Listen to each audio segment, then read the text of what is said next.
Au Cap, un musée d'art contemporain suscite la jalousie. Le ZMOCA, dirigé par la conservatrice camerounaise Koyo Kuo, met en valeur l'art du continent africain et de ses différentes diasporas.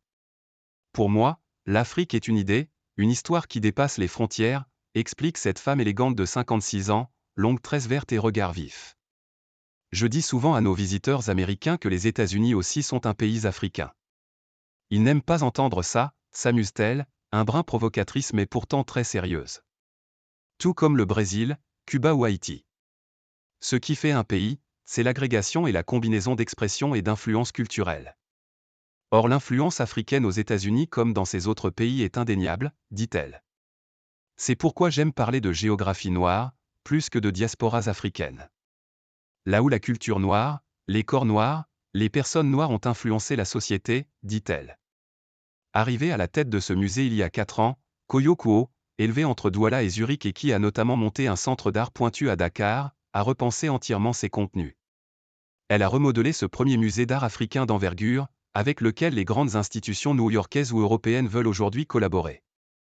Dans cet ancien silo à blé, graphique et épuré, qui évoque une ruche aux multiples alvéoles, elle a hérité d'une institution en panne.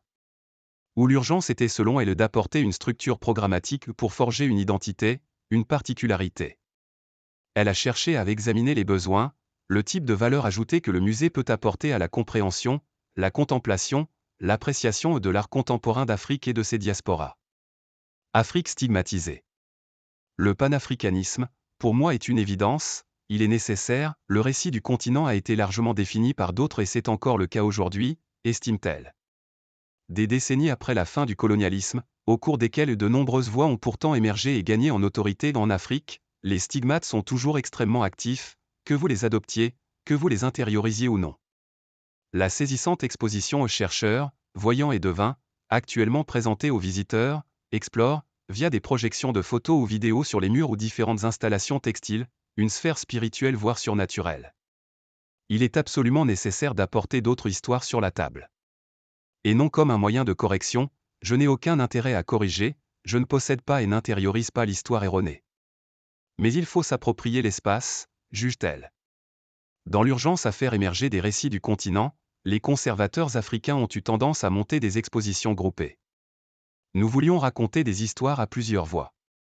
Aujourd'hui, elles préfèrent favoriser des espaces dédiés à un ou une seule artiste. C'est un format d'une grande richesse. Lorsqu'on conçoit une exposition de groupe, on espère créer une symphonie, mais la plupart du temps, on engendre une cacophonie. Avec l'expo solo, vous avez une véritable symphonie d'expériences et d'univers, relève-t-elle. Même si elle ne s'interdit rien. Ainsi la récente exposition au NYCUS, Quand nous nous voyons, du MoCA, qui présente un siècle de peinture figurative africaine, doit quitter le Cap pour être montré bientôt à Bâle, Suisse. Le musée est désormais reconnu mondialement pour son travail panafricain et pandiasporique. C'est le seul qui a cette ambition, insiste Koyo Kuo, dans l'ascenseur panoramique qui offre une vue plongeante sur le hall d'entrée de l'imposant bâtiment industriel. Elle veut désormais se concentrer sur 3 priorités, exposer des talents émergents, aux côtés d'artistes confirmés, mais aussi offrir une plateforme d'envergure aux femmes artistes, et célébrer des pratiques qui n'ont pas reçu la reconnaissance qu'elles méritent. Nous sommes le seul musée à avoir exposé autant de femmes artistes africaines, souligne-t-elle, se défendant de tout militantisme mais se disant déterminée à les promouvoir avec force.